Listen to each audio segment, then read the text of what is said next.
This is Cornelia Airpark in Nashville, Tennessee, and it is one of my favorite places to come to walk, to roller skate, to ride my bike.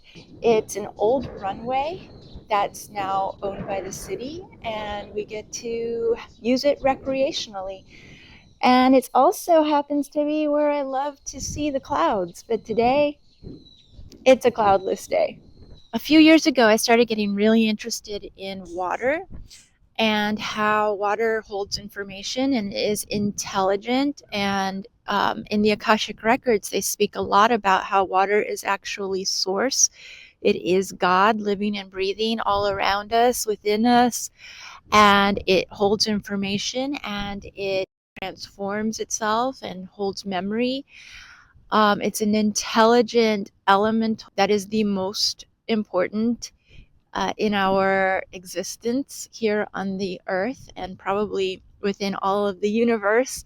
And so I started to have a theory about clouds, because if clouds are water in the sky that form shape, then wouldn't it be possible that these clouds are revealing the information that is currently present right there in that moment?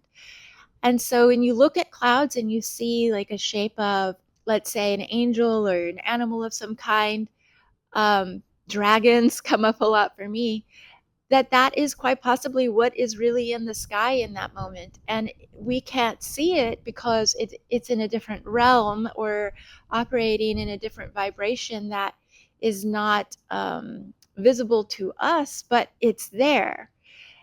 Just like spirit, just like past loved ones who are still around us, but we can't see because they're operating in a different frequency and in a different realm. So that's my theory on clouds, and I'd love to know what you think. I don't know if Veda Austin has discussed the idea of clouds taking shape of information that is present. She probably has. She's been doing such incredible work for many, many years. But yeah, let's get home so I can share more of her work with you and also share some of the clouds that I've captured over the last few months. Okay, so I've got my phone out and I just want to share a couple of reels from Veda Austin. Follow her if you're not already following her. These reels show how she uses a technique that freezes water. She places either images or she telepathically gives the water information that she wants the water to hold, and then she freezes it, and the water usually successfully creates the image that was given to it. So this is what I think the clouds are doing. So I hope this camera stays focused on this. So give me 1 second and I'll play this. Indigenous influences. The sketch on the right is a pātaka, or Maori food storage hut, and the complexity in the ice imagery is extraordinarily similar. For this one, the inspiration was a photo of a pounamu heitiki. See how water designed the face, tongue, eyes, even a third eye. This photo influence was of a mere, which is a weapon. For this one, I spoke the name Maui, known to have fished up the North Island of New Zealand. I'm sharing a traditional bone fishhook for comparison. This one was a photo I took of my friend Mark's tattoos, and see how water designed the kuru shape. And this inspiration was a photo of a carved bone pendant. This last one was a photo I printed out of an Indigenous lady in a traditional canoe. The ice canoe is amazing. Okay, so let's look at the next one. I thought it would be fun to show you crystallographic images that have repeated using the same influence. I'm starting with this one because it's a complex design. Here we have AirPods. For this one, I put my foot over the dish. Incredible. Here's a coin, a pine cone, a cross. Incredible. The doodle of a face with the focus on the nose. My ring. And here, my daughter projected the thought of a unicorn, and after using that ice result as an influence, water recreated the unicorn as it froze. So cool, isn't it? So I want to share some footage that I've gotten over the last few weeks. And I know that it's probably going to be really difficult for you to see what I'm seeing because it's not really coming through in the video. But this was all over the sky, and I saw some bird-like creatures this day. And then here, this is what it always looks like at Cornelia when I know that the Arcturians are with me. It is always a beautiful, soft pink sky, and I just feel the energy of them above me. But this is really cool because I feel like there was also a ship that was being cloaked there in the sky. So this is a bird. I don't know if you can see the really large wings. There's a faint head and a tail. And then coming up at the same time onto to the left was this other really large bird with large wings. And then the rest of the sky was just really magnificent. So I just wanted to include that. Coming up is something that was really, it just like the energy of it felt so beautiful, which is these angel wings. Let's see if I got a better, can you see these ginormous angel wings? What I feel energetically and what I see in the cloud, I put together. So I don't know what this was. Oh, I do remember this. It changed so quickly. It looked like a fetus in the sky, and it's already transforming before I even got the camera out. So you may not be able to see it, but that little cloud in the middle was what looked like a baby fetus. Who knows why that was in the sky? I don't know. Coming up here, I remember this being a dragon-like shape. You can't see the head now, but I could see it then. Maybe you can see it, I'm not sure. And then we move over here, and there is another dragon right there. I'm pointing right at the head in the center right there. I wish I had a pointer. But it was actually really large. And then this one, there were just several beautiful small swan-like birds flying. Also felt very peaceful, and I just thought they were really beautiful.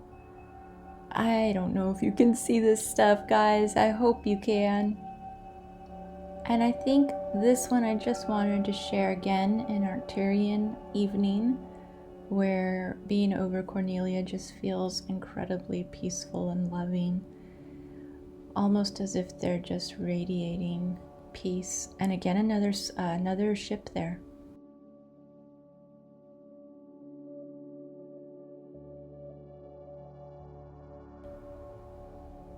It's just so lovely when the Arcturians are around. Here I feel like these are creatures that I have no name for, but they were really cool. It felt very ancient, maybe, sort of like hieroglyphic in nature. So to me, it had the energy of maybe Native American.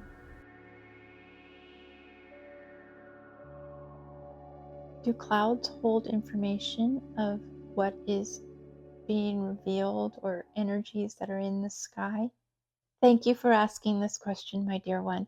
And yes, of course, just as you suspected, water holds information, and of course is very much connected to the idea of creation. Water itself is the breath of life, let's say. And you are correct in saying that it is source itself. It is all around you and it is within you. Therefore, it holds in. So, taking a break from YouTube means that I am very rusty with the process of making videos. And one of the things that's very important to check is making sure you have enough memory on your phone when you are channeling a video. So I did not know that it stopped recording after about 1 minute and 12 seconds, and it's a 10-minute long channel. Yeah, So I opened my eyes and saw that it didn't get all of it. And I can't remember everything that they said, but I do know that they did confirm that absolutely, yes, shapes can be translated or revealed through water and clouds. So, what is present in another realm is definitely being shown at times. And they also talked about how the water in the air is what carries information regarding our energy.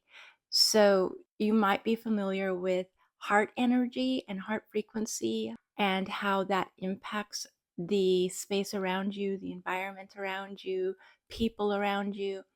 That's because apparently the water in the air is what carries the charge of that energy and the charge of that frequency, which is how we are able to impact one another. So you might walk into a room and say, oh my God, what just happened here? And be able to feel the frequency of something, or even the frequency of a spirit in a room, or the presence of something in a room that is in a different realm.